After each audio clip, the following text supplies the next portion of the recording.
اعوذ باللہ من الشیطان الرجیم بسم اللہ الرحمن الرحیم یا ایھا الذین آمنوا لا تحرموا طیبات ما احل اللہ لکم ولا تعتدوا ان اللہ لا يحب المعتدین صدق اللہ العظیم۔ شرائع سماویہ میں کھانے پینے کی چیزوں میں حلت و حرمت، تحلیل و تحریم جو ہے یہ بہرحال ایک اہم موضوع ہے۔ یہ موضوع آپ کو یاد ہوگا سورہ بقرہ سے چل رہا ہے مسلسل۔ مشرکانہ اوہام کی وجہ سے ان کے ہاں بہت سی چیزوں کے بارے میں نسل بعد نسل کچھ چیزیں ذہنوں میں بیٹھ گئی تھیں کہ یہ چیزیں حرام ہیں، اور یہ کہ اس قسم کی چیزیں جو ہیں پھر ذہنوں سے، دلوں سے، مزاجوں سے نکلنے میں بہت وقت لیتی ہیں اور بار بار جو ہے اس کی طرف توجہ دلانی پڑتی ہے۔ فرمایا یا ایھا الذین آمنوا، اہل ایمان، لا تحرموا طیبات ما احل اللہ لکم، نہ حرام ٹھہرا لو ان پاکیزہ چیزوں کو جنہیں اللہ نے تمہارے لیے حلال ٹھہرایا ہے، ولا تعتدوا، اور حد سے تجاوز نہ کرو۔ یہ بھی ہوتا ہے کہ کچھ لوگ اپنے تقویٰ کے جوش میں اور بہت زیادہ نیکی کے جذبے میں بھی بہت سی چیزیں کہ جو حلال ہیں ان کو اپنے اوپر حرام کر بیٹھتے ہیں۔ ان اللہ لا يحب المعتدین، یقیناً اللہ تعالی حد سے تجاوز کرنے والوں کو پسند نہیں کرتا۔ وَكُلُوا مِمَّا رَزَقَكُمُ اللَّهُ حَلَالًا طَيِّبًا، کھاؤ ان چیزوں میں سے جو تمہارے رب نے تمہیں دی ہے، اللہ نے دی ہے، جو حلال بھی ہے طیب بھی ہے۔ حلال ہو قانونی طور پر، صاف ستھری ہو، پاک ہو۔ وَاتَّقُوا اللَّهَ الَّذِي أَنتُم بِهِ مُؤْمِنُونَ، اور اس اللہ کا تقوی اختیار کیے رکھو کہ جس پر تمہارا ایمان ہے۔ لا یؤاخذکم اللہ باللغو فی ایمانکم، یہ قسموں کے سلسلے میں سورہ بقرہ میں بھی بات آئی تھی، اب آخری حکم آ رہا ہے۔ اللہ تعالیٰ مؤاخذہ نہیں کرے گا تم سے تمہاری قسموں میں سے جو لغو ہوتی ہے، بغیر کسی مقصد کے، بغیر کسی ارادے کے، واللہ باللہ تکیہ کلام کے طور پر استعمال کرنا جو عربوں کی خاص عادت تھی اور آج تک ہے۔ تو اس کو ظاہر بات ہے کوئی نہیں سمجھتا کہ یہ قسم کھا رہا ہے، یہ تو گویا کہ ان کا تکیہ کلام ہے، تو اس پر مؤاخذہ نہیں ہے۔ وَلَٰكِن يُؤَاخِذُكُم بِمَا عَقَّدتُّمُ الْأَيْمَانَ، لیکن اللہ مؤاخذہ کرے گا ان چیزوں پر کہ جو تم نے قسم باندھی ہے، عقدتم، اب اس میں تاخیر باب تفعیل ہے، پورے اہتمام کے ساتھ تم نے ایک بات طے کی ہے، اس پر قسم کھائی ہے۔ فَكَفَّارَتُهُ، اب اگر ایسی قسم کو توڑنا ہو تو اس کا ایک کفارہ ہے۔ فَكَفَّارَتُهُ إِطْعَامُ عَشَرَةِ مَسَاكِينَ مِنْ أَوْسَطِ مَا تُطْعِمُونَ أَهْلِيكُمْ، اس کو کھانا کھلانا ہے 10 مساکین کو، محتاج کو، وہ اوسط کھانا کہ جو تم اپنے گھر والوں کو کھلاتے ہو۔ او کسوتہم، یا پھر ان کو کوئی کپڑا دینا ہے۔ اور تحریر رقبہ، یا تیسری شکل یہ ہے کہ کسی غلام کو آزاد کرنا ہے۔ فمن لم یجد، اور اگر کسی کے پاس ان تینوں کی کوئی صورت موجود نہ ہو، کوئی بالکل فقیر ہے اور بالکل اس کے پاس کچھ نہیں ہے، مفلس ہے، فصیام ثلاثۃ ایام، تو 3 دن کے وہ روزے رکھے۔ ذالک کفارۃ ایمانکم اذا حلفتم، یہ کفارہ ہے تمہاری قسموں کا جبکہ تم وہ قسم کھا بیٹھو۔ واحفظوا ایمانکم، اور اپنی قسموں کی حفاظت کرو۔ کذالک، اس کا مطلب یہ نہیں کہ لازماً ان کو برقرار رکھو، یعنی کہ قسم اگر ایسی ہے کہ جو کھولنی ہے، توڑنی ہے، جذبات میں کھا بیٹھے ہیں تو کفارہ دو، یہ بھی اس کی حفاظت میں آ گیا۔ واحفظوا ایمانکم کذالک یبین اللہ لکم آیاتہ لعلکم تشکرون، اس طرح اللہ تعالیٰ تمہارے لیے اپنی آیات کو واضح فرما رہا ہے تاکہ تم شکر کرو، حق ادا کرو۔ یا ایھا الذین آمنوا، اب یہ شراب اور جوئے کے بارے میں بھی آخری حکم۔ یا ایھا الذین آمنوا انما الخمر والمیسر والانصاب والازلام رجس من عمل الشیطان فاجتنبوہ لعلکم تفلحون، اہل ایمان، یقیناً شراب اور جوا اور بت اور پانسے یہ سب گندے کام ہیں، شیطان کے عمل میں سے ہیں۔ فاجتنبوہ، تو اس سے بچ کر رہو، لعلکم تفلحون، تاکہ تم فلاح پاؤ۔ تو شراب اور جوا تو پہلے بھی آ چکا ہے، لیکن انصاب اور ازلام وہ تقسیم کرتے تھے پانسوں کے ذریعے سے اور پھر ازلام کے ذریعے سے، ان کا معاملہ وہ بھی ایک جوئے کی قسم بن جاتی تھی۔ تو ان تمام چیزوں کو جو ہے رجس من عمل الشیطان قرار دیا۔ انما یرید الشیطان ان یوقع بینکم العداوۃ والبغضاء، یقیناً شیطان تو یہ چاہتا ہے کہ ان چیزوں کے ذریعے سے تمہارے اندر دشمنی اور بغض پیدا کر دے۔ یہ بہت اہم بات ہے کہ شراب کے نشے میں بھی انسان چونکہ اپنا ہوش اور شعور کھو بیٹھتا ہے، تو اب اسے کچھ معلوم نہیں کیا بکواس اس نے کی ہے، کیا کر رہا ہے، اس سے بھی یہ ہے کہ بہت سے جھگڑے شروع ہو جائیں گے، فساد شروع ہو جائے گا۔ آپ کو معلوم ہے کہ بہت بڑے بڑے راز جو ہیں اس زمانے میں، بڑی بڑی حکومتوں کے، امپائرز کے، سپر پاورز کے، وہ شراب کے نشے میں جو ہے وہ چرا لیے جاتے ہیں اور وہ راز نکل جاتے ہیں۔ تو اللہ تعالیٰ یہ ان چیزوں سے تمہیں بچانا چاہتا ہے، اور شیطان چاہتا ہے کہ تمہارے مابین عداوت اور بغض پیدا کر دے۔ اسی طریقے سے جوئے میں بھی چونکہ آدمی دیکھ رہا ہے، وہ اس نے ہارا، پھر کچھ اور ہارا، پھر کچھ اور ہارا، ایک وقت آتا ہے کہ پھر وہ بسٹ ہو جاتا ہے غصے میں اور وہ آگ بگولا ہو جاتا ہے، اس لیے کہ ظاہر بات ہے اسے نظر آ رہا ہے کہ جو مجھ سے جیت رہا ہے وہ کسی محنت کی وجہ سے نہیں جیت رہا ہے۔ اگر تو کوئی محنت ہو، کوئی کوشش ہو، کسی نے کمایا ہو، تو ظاہر بات ہے اسے انسان گرج نہیں کرتا کہ ٹھیک ہے اس نے محنت کی ہے اور اس نے مجھ سے یہ مزدوری لی ہے یا مجھ سے یہ کمائی حاصل کی ہے، لیکن یہ کہ ایک وقت آتا ہے کہ پھر جواری جو ہے وہ آپے سے باہر ہو جاتا ہے۔ انما یرید الشیطان ان یوقع بینکم العداوۃ والبغضاء فی الخمر والمیسر، شیطان تو یہ چاہتا ہے کہ اس شراب اور جوئے کے ذریعے سے تمہارے اندر، تمہارے مابین دشمنی اور بیر پیدا کر دے، اور اس سے بھی آگے وہ یصدکم عن ذکر اللہ وعن الصلاۃ، اور یہ کہ تمہیں روکے رکھے اللہ کی یاد سے اور نماز سے۔ یہ معاملہ بھی شراب کا تو بالکل واضح ہے، لیکن یہ کہ جوئے میں بھی یہ ہوتا ہے کہ ایک آدمی دفعہ اس میں لگ جائے تو پھر یہ کہ وہاں سے نکلنا مشکل ہوتا ہے، جیسے تاش کا معاملہ ہے یا اور شطرنج ہے، یہ کھیل ایسے ہیں کہ جن کے اندر لگ کر پھر انسان جو ہے ان چیزوں سے غافل ہو جاتا ہے۔ فہل انتم منتہون، تو اب باز آتے ہو یا نہیں؟ یہ انداز جو ہے یہ بڑا سخت ہے۔ اس میں پس منظر میں کیا ہے کہ تمہیں سب سے پہلی بات جو کہی گئی تھی یسألونک عن الخمر والمیسر قل فیہما اسم کبیر ومنافع للناس واسمہما اکبر من نفعہما، تو تمہیں سمجھ لینا چاہیے تھا، اسی وقت بات آ جانا چاہیے تھا۔ جو رخ تھا اللہ تعالیٰ کی جو مصلحت تھی، شریعت کا جو رخ تھا وہ تو واضح ہو گیا تھا۔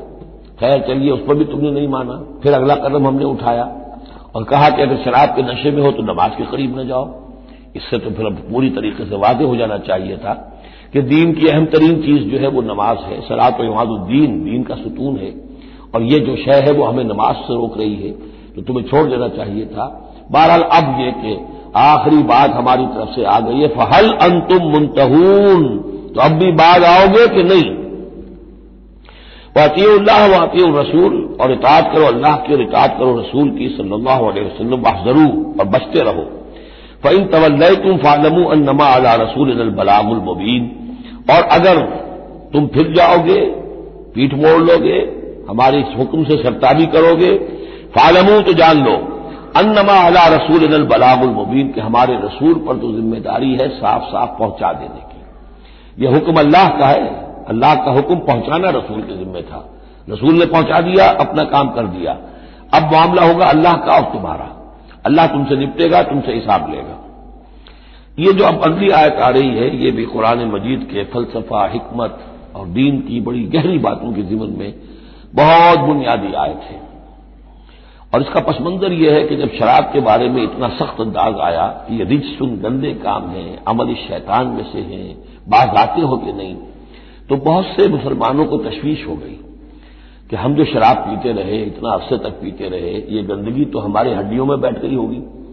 آج کا کوئی شخص کہے گا کہ میرا شاید کوئی سیل بھی نہ ہو جسم کا کہ جس میں شراب کے اثرات نہ پہنچ گئے ہوں، تو میں کیسے پاک ہوں گا؟ کس طریقے سے یہ چیز جو ہے اب یہ گندگی میرے جسم میں سے دھلے گی؟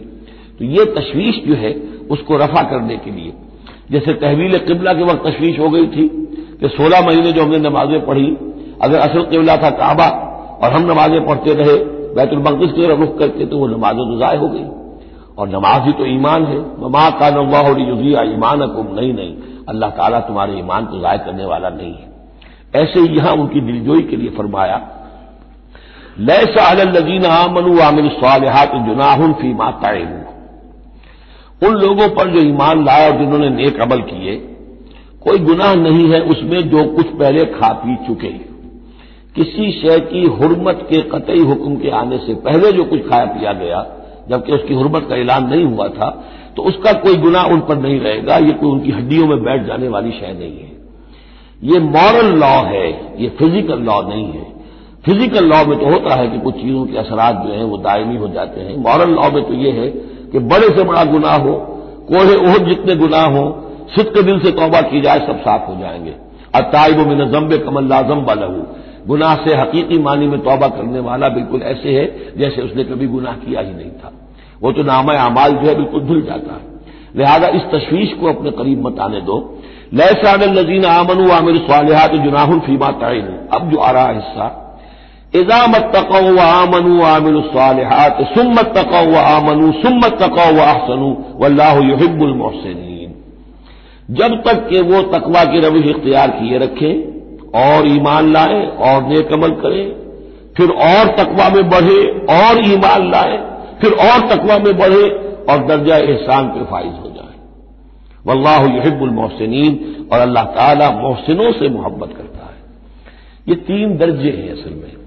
ایک درجہ اسلام ہے، اللہ کو مان لیا، رسول کو مان لیا اور اس کے احکام پر چل رہے ہیں۔ ایک اس سے اوپر کا درجہ آ جاتا ایمان، کہ وہ یقین کے درجے میں قلب میں وہ ایمان اتر گیا ہو اب، اور جب یہ ایمان قلب کے اندر اتر گیا ہے، وَلَٰكِنَّ اللَّهَ حَبَّبَ إِلَيْكُمُ الْإِيمَانَ وَزَيَّنَهُ فِي قُلُوبِكُمْ، تو اب انہی اعمال میں، نماز پہلے بھی پڑھ رہا تھا، اب نماز کی اور شان ہوگی، اس کی بھی اور کیفیت ہوگی، اس کی زندگی کے اندر ایک نیا رنگ آ جائے گا۔ صبغۃ اللہ ومن احسن من اللہ صبغہ، اس سے بھی آگے جا کر جب یہ ایمان اتنا گہرا ہو جائے کہ بالکل جیسے آنکھوں سے کوئی شخص کسی چیز کو دیکھ رہا ہو تو یقین ہوتا ہے، ان تعبد اللہ کانک تراہ فإن لم تکن تراہ فإنہ یراک، جب یہ کیفیت ہو جائے کہ تم اللہ کی بندگی کرو، اللہ کے لیے جہاد کرو، عمل کرو، بھاگ دوڑ کرو، اللہ کا تقوی اتنا ہو جائے کہ جیسے کہ تم اللہ کو اپنی آنکھوں سے دیکھ رہے ہو، تو یہ درجہ احسان ہے۔ حدیث جبرائیل کے جس کو کہا گیا ام السنہ، جیسے سورہ فاتحہ ام القرآن اساس القرآن، ایسے حدیث جبرائیل ہے ام السنہ، اور ام السنہ میں یہ ساری بات آئی ہے کہ حضرت جبرائیل انسانی شکل میں حضور کی خدمت میں آئے، صحابہ کا مجمع تھا، وہاں انہوں نے سوال کیے، اخبرنی عن الاسلام، مجھے بتائیے اسلام کیا ہے۔ اسلام میں بھی ایمان تو ہے نا، قانونی ایمان، زبانی ایمان تو ہے، لیکن اس کے ساتھ اعمال علیحدہ گنے گئے۔ اس سے اوپر جب ایمان دل میں اتر گیا، اب یہ ایمان کی وہ جو شکل ہے، اس میں اب عمل کو علیحدہ ذکر کرنے کی ضرورت ہی نہیں، اس مرحلے پر آ کر لازماً عمل درست ہو جائیں گے، جبکہ ایمان دل میں اتر چکا ہے اور دل میں یقین بن کر جاگزی ہو گیا ہے، اور پھر اور گہرا چلا گیا۔ یوں سمجھیے کہ جتنا جتنا درخت اوپر جا رہا ہے، جڑ نیچے جا رہی ہے نا، جب اور ایمان کی گہری ہوئی، اسلام سے ایمان بن گیا، اور گہری ہوئی، اب یہ تیسری منزل احسان کی اس پر فائز ہو گئی۔ تو جب پوچھا گیا کہ اخبرنی عن الاحسان، اے نبی مجھے بتائیے احسان کیا ہے، تو آپ نے جواب دیا، اور یہ جواب تین روایتوں میں تین مختلف الفاظ میں ہے۔ ان تعمل للہ کانک تراہ، ان تخشى اللہ کانک تراہ، ان تعبد اللہ کانک تراہ فإن لم تکن تراہ فإنہ یراک، یہ تینوں میں ہے۔ اللہ کی بندگی، اللہ کی پرستش، اللہ کے لیے بھاگ دوڑ، اللہ کے لیے عمل، اللہ کے لیے جہاد، یہ انسان ایسی کیفیت سے سرشار ہو کر رہا ہو گویا کہ اپنی آنکھوں سے اللہ کو دیکھ رہا ہے۔ تو جب اللہ سامنے ہوگا تو کیسے کچھ ہمارے جذبات ابدیت ہوں گے، کیسی کیسی ہماری قلب کی کیفیات ہوں گی، اس دنیا میں بھی یہ کیفیت حاصل ہو سکتی ہے، لیکن یہ اگر بہت کم لوگوں کو حاصل ہو تو اس سے ایک نچلا درجہ بھی ہے احسان کا، کہ کم سے کم یہ بات ہر وقت مستحضر رہے کہ اللہ مجھے دیکھ رہا ہے۔ فإن لم تکن تراہ فإنہ یراک۔ تو یہ تین درجے ہیں جو یہاں آئے، کہ ایک بیس لائن ہے لیس علی الذین آمنوا وعملوا الصالحات، یہ بیس لائن ہے، جناح فیما طعموا اذا اتقوا۔ اصل میں ایک کتاب مولانا مودودی صاحب کی ہے، تحریک اسلامی کی اخلاقی بنیادیں، اور بڑی اچھی کتاب ہے، اسلام، ایمان، احسان، لیکن ساتھ ہی تقوی، چار الفاظ انہوں نے لیے ہیں اور چار مراتب قرار دیے ہیں۔ اس میں سے تشریحات تو ساری ٹھیک ہیں، لیکن میں ترتیب کے اعتبار سے اس آیت کی روح سے میرے نزدیک اس میں ایک اصلاح کی ضرورت ہے۔ تقوی کوئی مقام نہیں ہے، تقوی وہ اسپرٹ ہے، ڈرائیونگ اسپرٹ، جو دھکا دیتی رہے گی اور اوپر اٹھائے گی۔ چنانچہ تقوی کی یہاں کی تکرار ہو رہی ہے کہ بیس لائن سے تقوی نے اوپر آپ کو کیا، اب آپ اذا اتقوا وآمنوا وعملوا الصالحات، آپ کے ایمان اور عمل صالح میں اور رنگ پیدا ہو گیا۔ ثم اتقوا، پھر تقوی اور بڑھا، تقوی نے آپ کو اور اوپر اٹھایا۔ ثم اتقوا وآمنوا، پھر اب وہ ایمان یقین والا ایمان حاصل ہو گیا۔ اب یہاں عمل صالح کے علیحدہ ذکر کی ضرورت ہی نہیں، جب دل میں ایمان اتر گیا تو حضور نے فرمایا کہ الا ان فی الجسد مضغۃ اذا صلحت صلح الجسد كله واذا فسدت فسد الجسد كله، تو اس کے حوالے سے اب پورا کا پورا جسم ٹھیک ہو جائے گا۔ ثم تقوا، پھر تقویٰ اور ہے تو اس کے نتیجے میں وَأَحْسَنُوا، درجہ احسان پر فائز ہو جائے انسان. اللہم ربنا اجعلنا منہم واللہ یحب المحسنین. اللہ اپنے ایسے محسن بندوں کو، درجہ احسان تک پہنچ جانے والے بندوں کو، جیسے کہ اس سے پہلے آیا تھا ابو وسمو، ایک غلط راستہ ہے کہ اندھے ہو گئے بہرے ہو گئے، اللہ نے پھر ڈھیل دی اور اندھے ہو گئے اور بہرے ہو گئے، اللہ نے اور ڈھیل دی اور اندھے ہو گئے اور بہرے ہو گئے. ایک وہ ہے، اور ایک راستہ یہ ہے اسلام ہے، ایمان ہے، احسان ہے، اور تقویٰ جو ہے اس میں درجہ بدرجہ انسان کو ترقی دلاتا جا رہا ہے. یا ایھا الذین آمنوا لیبلونکم اللہ بشیء من الصید تنالہ ایدیکم ورماحکم لیعلم اللہ من یخافہ بالغیب. کیونکہ اس سورہ مبارکہ کے شروع میں آئی تھی یہ آیت کہ جب تم احرام کی حالت میں ہو تو تم شکار نہیں کر سکتے. تو اب اللہ تعالیٰ کی ایک سنت ہے، وہ آزماتا ہے، سخت ترین امتحان لیتا ہے. فرض کیجئے کہ ایک قافلہ جا رہا ہے بیچارے حاجیوں کا، اور انہوں نے احرام باندھا ہوا ہے، کوئی شے نہیں ہے، کھانے کے لیے کچھ نہیں ہے، لیکن اب جو ہے ہرن صاحب جو ہے اشکیلیاں کرتے ہوئے قریب آ رہے ہیں، اور وہ پکڑ نہیں سکتے، قتل نہیں کر سکتے، احرام میں ہے، بھوک بھی ہے، لیکن یہ کہ چاہے تو ذرا سا نیزہ مارے تو ہرن کو شکار کر لے یا ویسے ہی بھاگ کر پکڑ لے، لیکن یہ کہ اس کی اب ان کو اجازت نہیں ہے. تو اللہ تعالیٰ ایسا کرتا تھا. فرمایا یا ایھا الذین آمنوا، اہل ایمان، لیبلونکم اللہ، لازماً اللہ تمہیں آزمائے گا بشیء من الصید، شکار کے ذریعے سے، تنالہ ایدیکم ورماحکم، جن کو کہ پا لیں گے آسانی سے تمہارے ہاتھ اور تمہارے نیزے. لیعلم اللہ من یخافہ بالغیب، تاکہ اللہ دیکھ لے کہ کون ہے وہ لوگ کہ جو غیب میں ہوتے ہوئے بھی اللہ سے ڈرتے رہتے ہیں. کہ موقع ہے، بھوک بھی ہے، ہرن بھی بالکل پاس ہے، بالکل قابو میں ہے، جیسے چاہے شکار کر لے، لیکن ہاتھ بندھے ہوئے ہیں، نیچے احرام باندھا ہوا ہے. تو جس کے دل میں ایمان ہوگا وہ اپنی بھوک کو برداشت کرے گا، اللہ کے حکم کو نہیں توڑے گا. فمن اہتدی بعد ذلک، اب کسی سے غلطی ہو گئی، تجاوز کر بیٹھا، بھوک کا غلبہ زیادہ تھا، فلہ عذاب علیم، اس کے لیے دردناک عذاب ہے. البتہ یہ کہ آگے چل کر اس کے لیے ایک کفارہ بھی بتا دیا گیا ہے. یا ایھا الذین آمنوا لا تقتلوا الصید وانتم حرم، دیکھو اہل ایمان، جب تم احرام کی حالت میں ہو تو کسی شکار کو قتل مت کرو.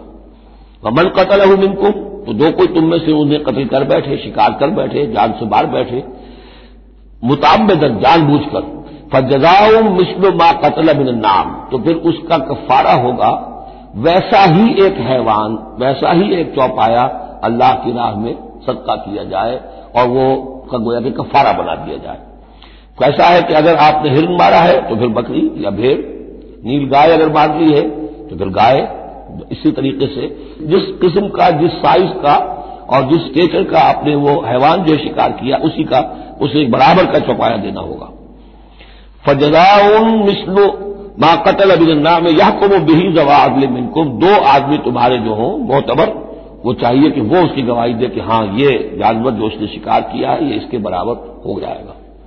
ہدیم بالغ الکعبہ، اور یہ ہدی ہوگی اب یہ جانور، کعبے تک اس کا پہنچنا ہے، کعبے کی نظر ہوگا یہ.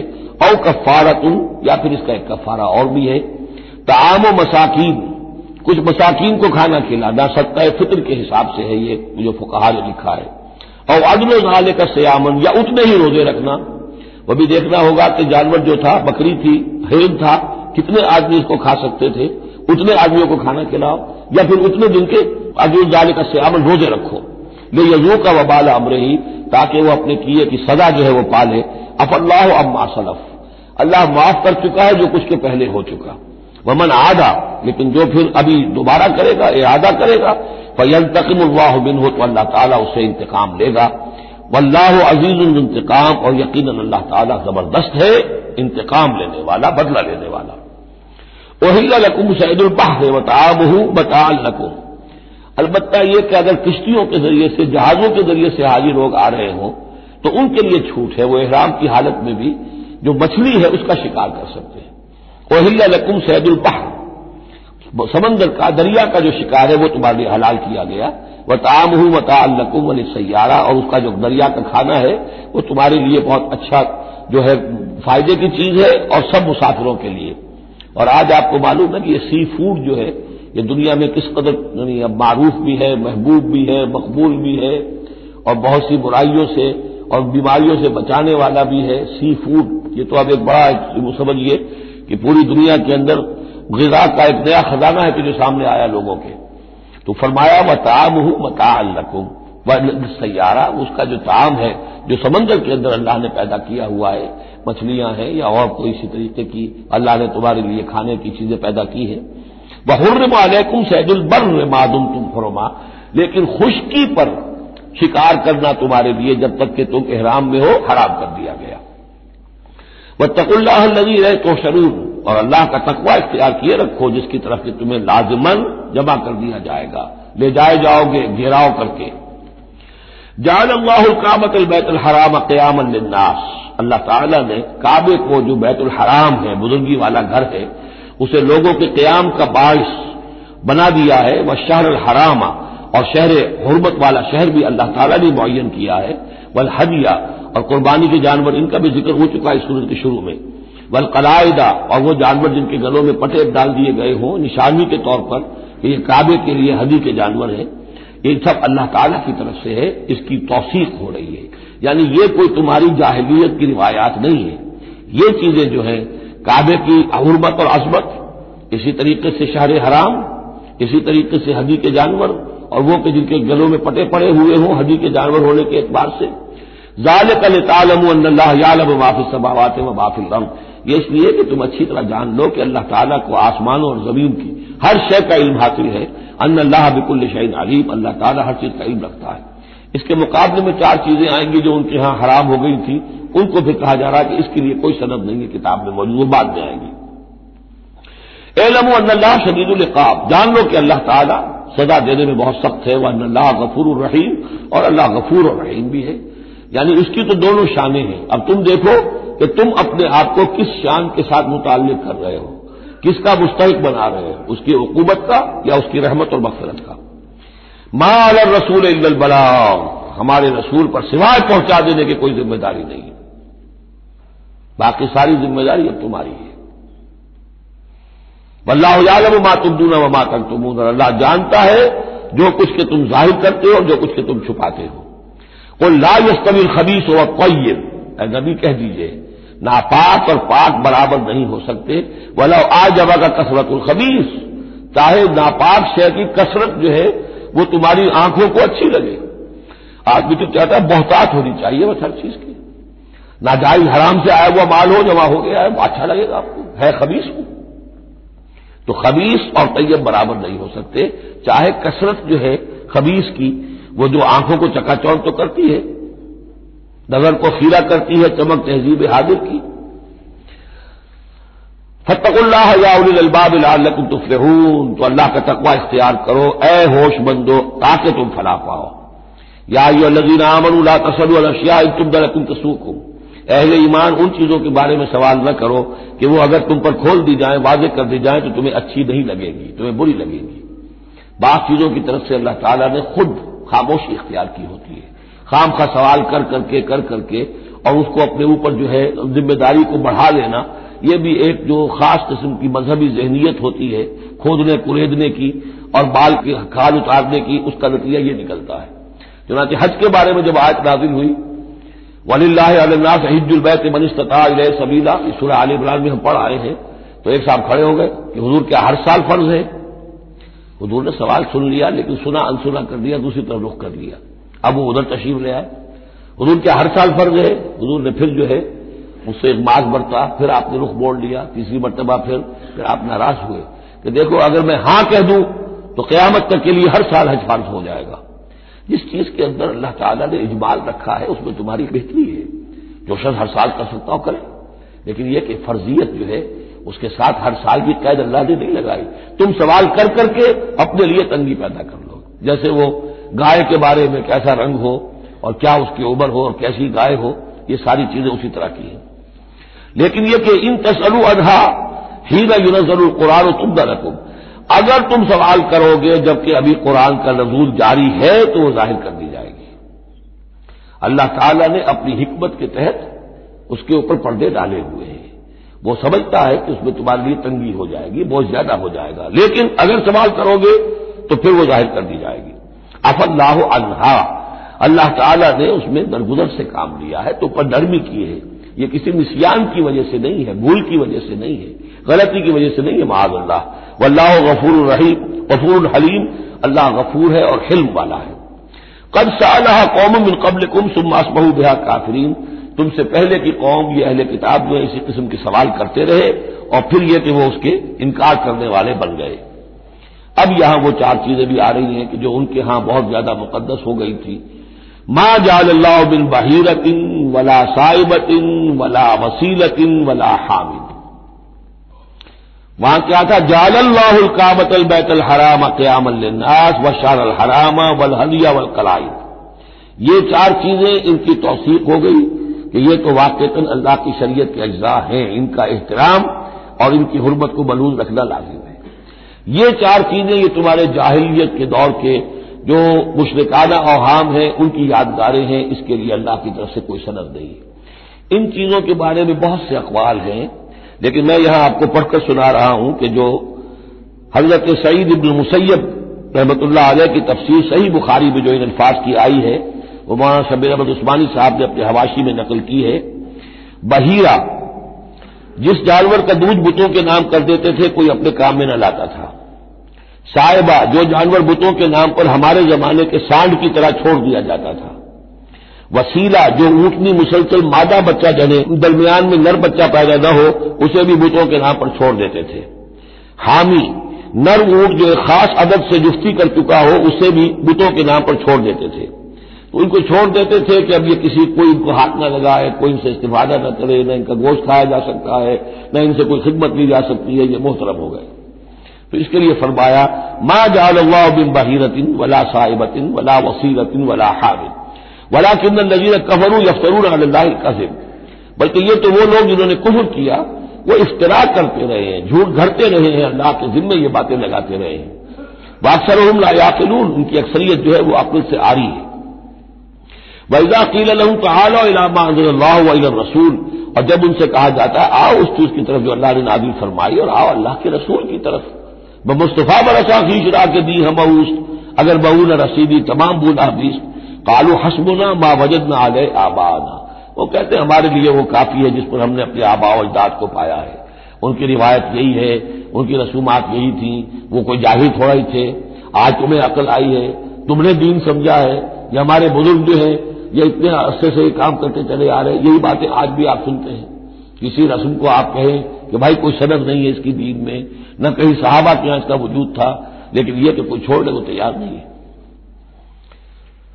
اولو کان آباؤہم لا یعلمون شیئا ولا یہتدون، خواہ ان کے آباء و اجداد جو ہیں ایسے رہے ہوں کہ نہ انہیں کوئی علم حاصل ہوا ہو نہ ہی وہ ہدایت پر ہو، جیسے تم مخلوق ہو اللہ کی، وہ بھی مخلوق تھے، جیسے تم غلط کام کر سکتے ہو اور غلط آراء قائم کر سکتے ہو ویسے وہ بھی غلط کار ہو سکتے تھے۔ یا ایھا الذین آمنوا علیکم انفسکم لا یضرکم من ضل اذا اہتدیتم، یہ بھی بہت اہم آیت ہے، اس کے ساتھ ایک واقعہ موجود ہے۔ لفظی ترجمہ یہ ہے کہ اے لوگوں، اے وہ لوگوں جو ایمان لائے ہو، تم پر ذمہ داری ہے صرف اپنی جان کی، اپنی ذات کی۔ لا یضرکم من ضل، جو گمراہ ہو جائے کوئی اور وہ تمہیں کوئی نقصان نہیں پہنچا سکتا، اذا اہتدیتم جبکہ تم ہدایت پر ہو۔ الی اللہ مرجعکم جمیعا فینبئکم بما کنتم تعملون، اللہ ہی کی طرف تم سب کو لوٹ کر جانا ہے اور وہ تمہیں بتا دے گا جو کچھ کہ تم کرتے رہے تھے۔ اس آیت کا غلط مفہوم جو ہے وہ دور صحابہ ہی میں سے بعض لوگوں نے نکال لیا کہ دعوت اور تبلیغ کی کوئی ذمہ داری نہیں ہے، ہر ایک پر ذمہ داری اپنی ہے، کوئی کیا کرتا ہے اس سے مجھے کیا بحث۔ دیکھو قرآن میں لکھا ہوا ہے یا ایھا الذین آمنوا علیکم انفسکم، مجھے اپنا عمل درست رکھنا ہے، باقی کوئی اور غلط کام کرتا ہے میں خام خواہ اسے روکوں ٹوکوں ناراضی بول لوں، نہیں عن المنکر امر بالمعروف، اس کی کوئی ذمہ داری نہیں ہے۔ قرآن کہہ رہا ہے علیکم انفسکم لا یضرکم من ضل اذا اہتدیتم، اگر تم ہدایت کے اوپر ہوگے، صحیح راستے پر ہوگے تو کوئی کتنا ہی گمراہ ہو جائے اس کا تمہیں کوئی نقصان نہیں۔ تو حضرت ابوبکر رضی اللہ تعالیٰ عنہ نے پھر خطبہ دیا باقاعدہ کہ لوگوں میں دیکھ رہا ہوں کہ تم اس آیت کا مطلب غلط سمجھ رہے ہو، مطلب تو یہ ہے کہ تمہاری ساری تبلیغ اور کوشش امر بالمعروف نہی عن المنکر کے باوجود کوئی شخص گمراہ رہتا ہے تو اس کا تم پر کوئی وبال نہیں۔ یہ بار بار ہم پڑھ چکے ہیں، لا تصلوا علی اصحاب الجحیم، اے نبی آپ سے کوئی باز پرس نہیں ہوگی جہنمیوں کے بارے میں کہ یہ کیسے ہو گیا ہے محمد کہ ہم نے آپ کو بھیجا اور پھر بھی یہ قوم جو ہے جہنم میں چلی گئی. لیکن جہاں تک دعوت، تبلیغ، نصیحت، نہی عن المنکر، امر بالمعروف، یہ فرائض میں سے ہے. یہ فرض ساقط نہیں ہوتا اس آیت کے نور سے، بلکہ تمہاری ساری کوشش کے باوجود. اب کوئی شخص ہے، والد ہے، بچہ فرض کیجیے اس کا کہیں آوارہ ہو گیا ہے، اپنی امکانی حد تک کوشش کیے جا رہا ہے، نہیں بچہ راستے پر آ رہا، تو ظاہر بات ہے کہ اللہ کے ہاں اگر اس نے پوری کوشش کی ہے، جدوجہد کی ہے، کوئی کوتاہی نہیں چھوڑی ہے اس میں، تو اب اس کا وبال اس پر تو نہیں آئے گا. لیکن اپنا فرض ادا کرنا لازم ہے. یا ایھا الذین آمنوا علیکم انفسکم لا یضرکم من ضل اذا اهتدیتم الی اللہ مرجعکم جمیعا فینبئکم بما کنتم تعملون. تم سب کو لوٹ کر جانا ہے اللہ ہی کی طرف، اور پھر وہ تمہیں جتلا دے گا جو کچھ کہ تم کرتے رہے تھے. یا ایھا الذین آمنوا شہادۃ بینکم اذا حضر احدکم الموت حین الوصیۃ اثنان ذوی عدل منکم.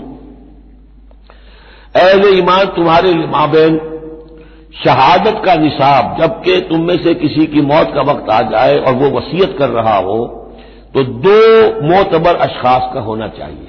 جو وصیت کر رہا ہے، اور ظاہر بات ہے کہ وصیت ایک تہائی سے زیادہ میں نہیں ہو سکتی، لیکن کسی کی زیادہ بڑی جائیداد ہے تو ایک تہائی کی بات بھی تو بڑی ہو سکتی ہے.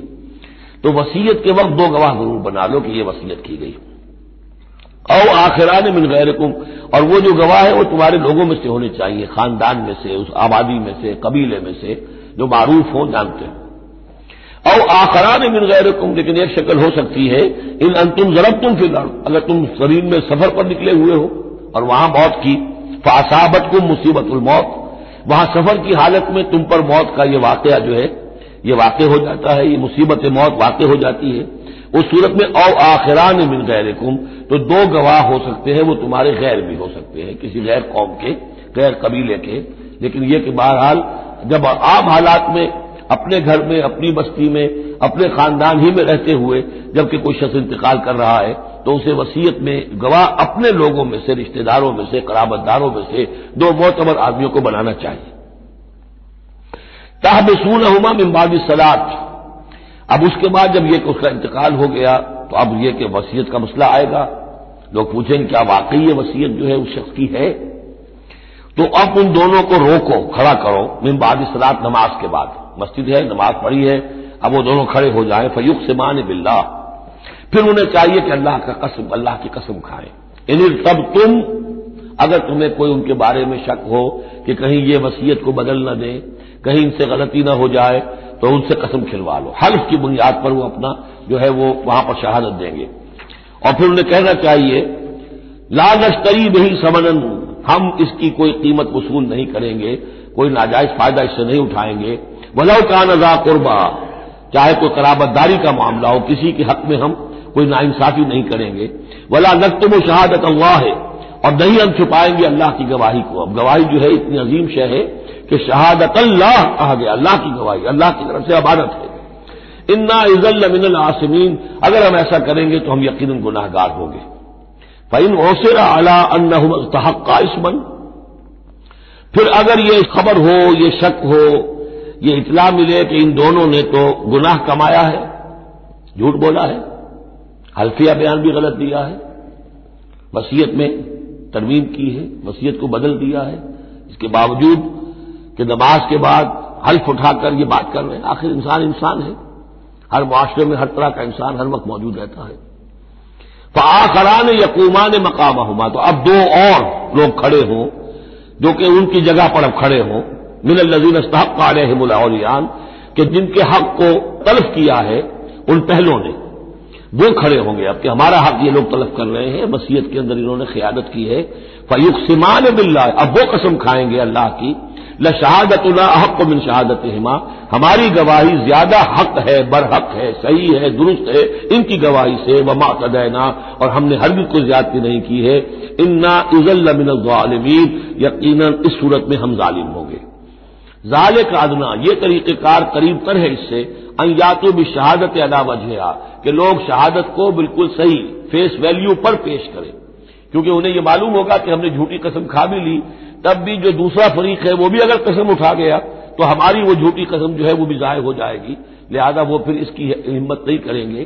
یہی معاملہ ہے کہ جو آئے گا اگر کوئی کسی شخص کو اپنی بیوی کے اوپر شک ہے، شک کیا اس نے دیکھا ہے بدکاری کرتے ہوئے، تو وہ اگر 4 مرتبہ قسم کھا کر کہے کہ جو میں کہہ رہا ہوں میں نے دیکھا ہے اور اس نے یہ بدکاری کی ہے، تو وہ 4 گواہوں کے برابر ہو جائے گی ایک شخص کی گواہی۔ لیکن یہ کہ اس کا جواب بھی یہ ہے کہ بیوی بھی اگر 4 مرتبہ قسم کھا کر کہہ دے کہ یہ جھوٹ بول رہا ہے، مجھ پر تہمت لگا رہا ہے، تو اس کی جو گواہی ہے وہ ساقط ہو جائے گی۔ تو یہ دونوں طرف سے اللہ تعالیٰ نے بیلنس کیا ہے کہ تاکہ یہ دونوں امکانات موجود رہیں۔ ذالک ادنیٰ یا تو بشہادت علی وجہہا، یہ قریب تر ہے، اس سے مناسب تر ہے کہ لوگ گواہی جو ہے وہ صحیح شکل میں پیش کریں، اور یخافوا ان ترد ایمان بعد ایمانہم، کہ انہیں یہ خوف رہے کہ قسمیں جو ہے لوٹا دی جائیں گی، الٹی کر دی جائیں گی ان کی قسموں کے بعد۔ واتقوا اللہ واسمعوا، اور ڈرتے رہو اور سن رکھو، واللہ لا یہدی القوم الفاسقین، اللہ ایسے فاسقوں کو ہدایت نہیں دیتا۔ اب یہ آخری 2 رکوع جو ہے سورہ مبارکہ کے، اس میں جو ایک نقشہ کھینچا گیا ہے وہ حضرت مسیح علیہ السلام اور ان کے ساتھ اللہ تعالیٰ کا ایک مخاطبہ اور مکالمہ قیامت کے دن کا، اور اس کے پس منظر میں یہ گویا کہ پوری ایک داستان ایک نئی شان سے سامنے آتی ہے۔ یوم یجمع اللہ الرسل، اس دن کا تصور کرو جس دن اللہ تعالیٰ تمام رسولوں کو جمع کرے گا۔ فیقول ماذا اجبتم، اور پوچھے گا آپ لوگوں کو کیا جواب ملا تھا، آپ کی قوموں نے کیا معاملہ کیا آپ کے ساتھ۔ قالوا لا علم لنا، وہ کہیں گے ہمیں کچھ معلوم نہیں، اللہ تعالیٰ کی جناب میں زبان کھولنے سے بچیں گے۔ انک انت علام الغیوب، اللہ تو سب کچھ جاننے والا ہے، غیبوں کا جاننے والا ہے، علام الغیوب ہے، تمام چھپی باتوں کا جاننے والا ہے، تیرے تجھ پر منکشف ہے۔ اس قال اللہ یا عیسی ابن مریم، اب خاص پیشی جو ہے وہ ہو رہی ہے حضرت عیسیٰ ابن مریم کی۔ وہ دنیا میں پوجے گئے، اللہ کے بیٹے بنائے گئے، ثالث و ثلاثہ قرار دیے گئے، لہذا اب ان کو جو شرمندگی اٹھانی پڑے گی اللہ تعالیٰ کے سامنے، اس کا نقشہ کھینچا گیا ہے۔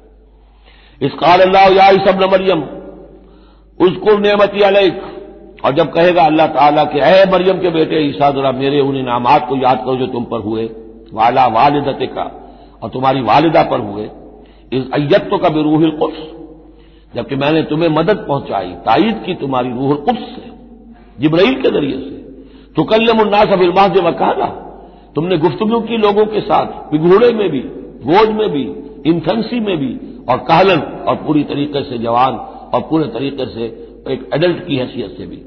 وَإِذْ عَلَّمْتُكَ الْكِتَابَ وَالْحِكْمَةَ وَالتَّوْرَاةَ وَالْإِنْجِيلَ، اب وہی الفاظ آگے آل عمران والے، اور یاد کرو ہمارے اس احسان کو جب میں نے تمہیں سکھائی کتاب بھی اور حکمت بھی، یعنی تورات بھی اور انجیل بھی، درمیان کا واو یعنی کے معنی میں آئے گا، واو تفسیر۔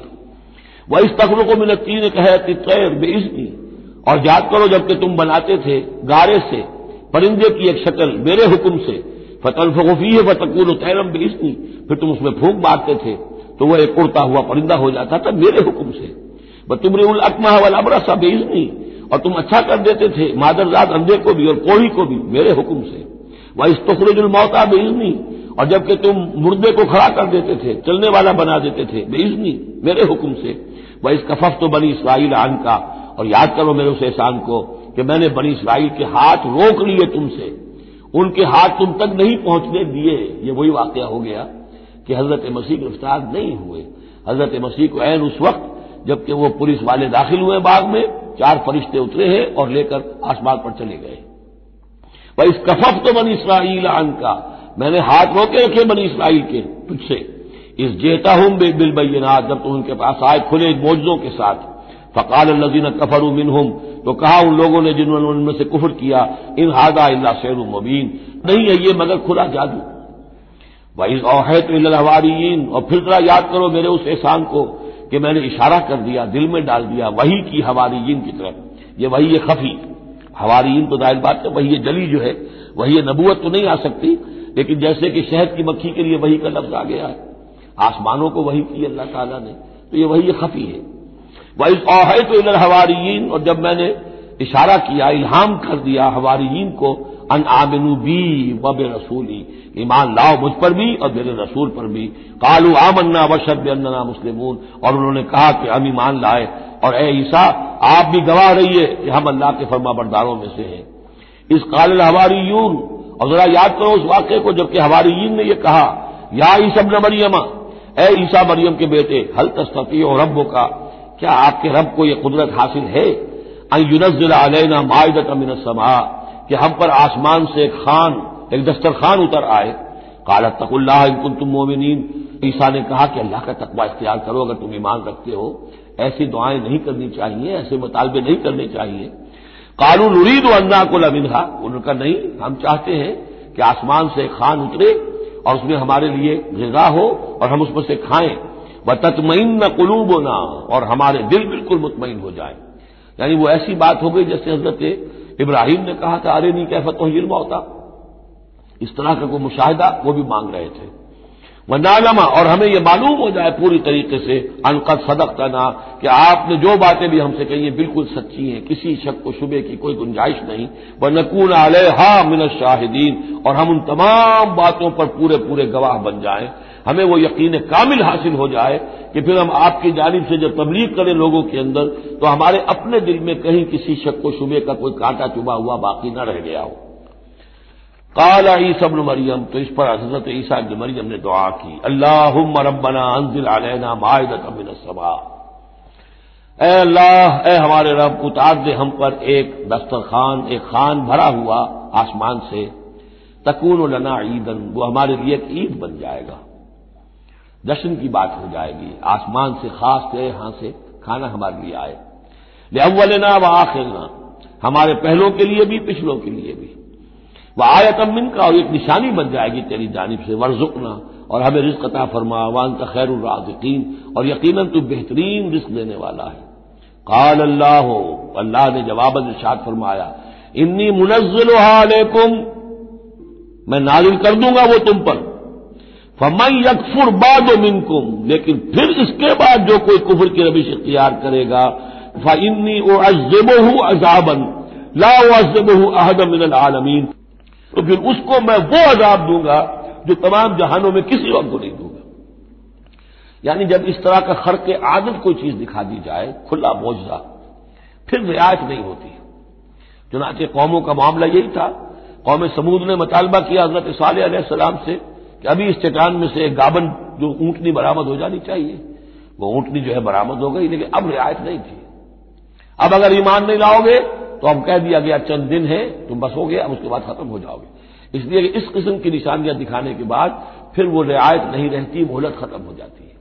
یہ بات بہت تفصیل سے آئے گی سورہ شعراء میں کہ اے نبی، یہ جو آپ سے نشانیاں مانگ رہے ہیں اور ہم نہیں دکھا رہے، یہ ان کی خیر خواہی میں، اگر جس قسم کی نشانی یہ مانگ رہے ہیں وہ ہم دکھا دیں گے تو ان کی مہلت ابھی ہمیں ختم کرنی ہوگی، پھر ان کو مزید رعایت نہیں دیا سکے گی۔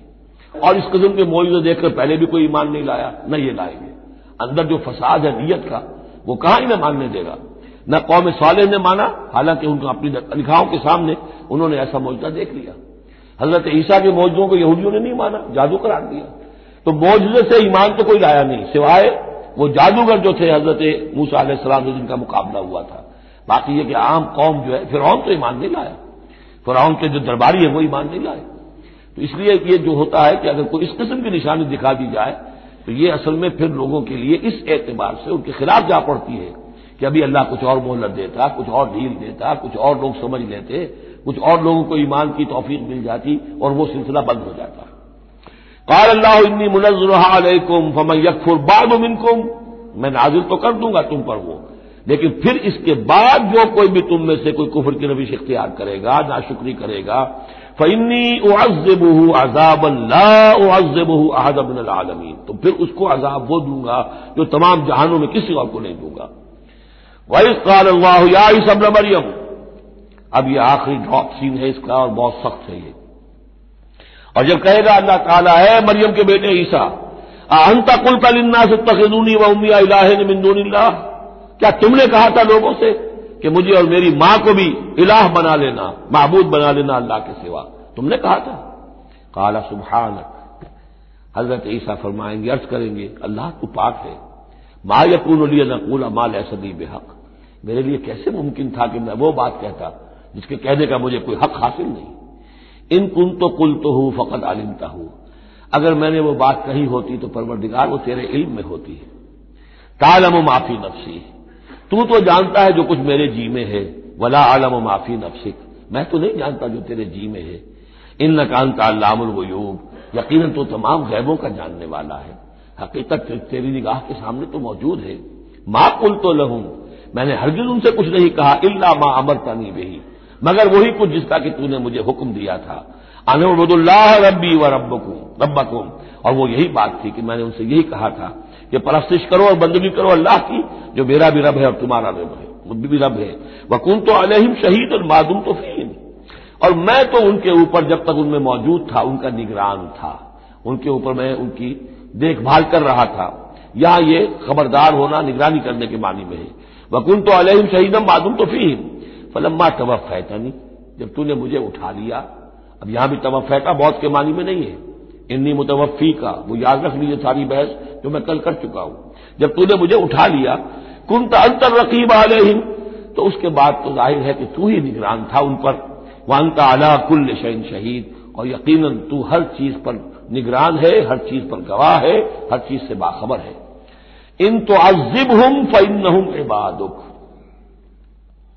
اگر تو انہیں عذاب دے تو وہ تیرے بندے ہیں، تجھے کل اختیار حاصل ہے، جس طرح چاہے عذاب دے۔ وَإِن تَغْفِرْ لَهُمْ، اور اے اللہ اگر تو انہیں بخش دے، فَإِنَّكَ أَنْتَ الْعَزِيزُ الْحَكِيمُ، تو تو زبردست ہے، حکمت والا ہے۔ یہ بہترین انداز ہے، میں درخواست بھی ہے، معافی کی درخواست بھی ہے۔ وہ اپنی شفقت، رافت نوع انسانی کے حق میں انبیاء کے اندر جو ہوتی ہے، لیکن اس سے آگے بڑھ کے بھی نہیں کہہ سکتے۔ مقام عبدیت یہی ہے، العبد عبد وان ترقى والرب رب وان تنزل، اختیار تیرا ہے۔ ان تعذبهم فانهم عبادك، اے اللہ تو اگر انہیں عذاب دے تو تیرے بندے ہیں، تیری مخلوق ہیں۔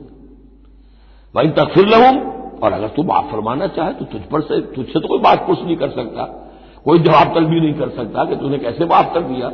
وان تغفر لهم فانك انت العزيز الحكيم، تجھے ہر اختیار حاصل ہے، تو زبردست ہے، حکمت والا ہے۔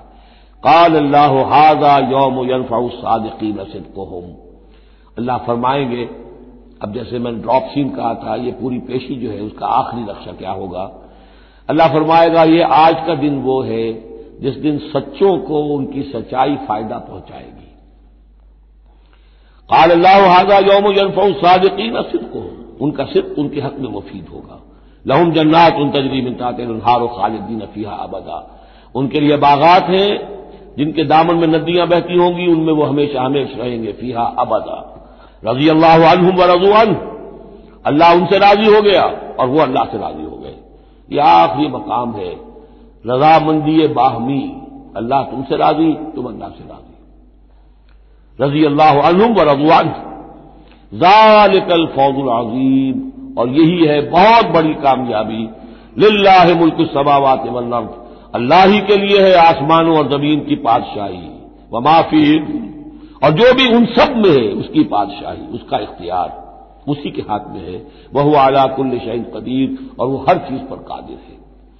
یہاں اللہ کے فضل و کرم سے سورہ مائدہ ختم ہوئی، نوٹ کر لیجئے، سورہ نساء پر پہلی منزل ختم ہو گئی تھی، سورہ مائدہ پر مکی اور مدنی جو سورتوں کے گروپ سے ان کا پہلا گروپ ختم ہو گیا۔ ایک مکی سورت سورہ فاتحہ، اگرچہ حجم میں بہت چھوٹی، مانن بہت عظیم، پورے قرآن کے ہم وزن۔ فَلَقَدْ آتَيْنَاكَ سَبْعًا مِنَ الْمَثَانِي وَالْقُرْآنِ الْعَظِيمِ، یہ سورہ ہجر میں آیت پڑھیں گے، اور اس کے بارے میں یہی رائے ہے مفسرین کی کہ یہ سورہ فاتحہ کے بارے میں۔ لیکن چار یہ عظیم ترین سورتیں جو ہیں جو مدنیات ہیں، بقرہ، آل عمران، نساء اور مائدہ، اور دو دو کے جوڑوں کی شکل میں۔ ان کا عمود کیا تھا؟ ایک تو شریعت آسمانی مکمل، نمبر دو اس میں اہل کتاب سے گفتگو، رد و قضا، ان پر الزام، انہیں دعوت، وہ سارا جو کچھ تھا، ان کی غلط باتوں پر تنقید، ان کی غلط عقائد کی نفی، ان کی تاریخ کے اندر جو جو اہم واقعات ہیں ان کا تذکرہ، پھر اس کے نتیجے میں ان کا معزول کیا جانا اس منصب سے جس پر وہ 2000 برس سے فائز تھے، امت محمد صلی اللہ علیہ وسلم کا فائز کیا جانا، یہ بھی آخری درجے میں اس گروپ میں یہ بات مکمل ہو گئی۔ بارک اللہ لی ولکم فی القرآن العظیم ونفعنی وإیاکم بالآیات والذکر الحکیم۔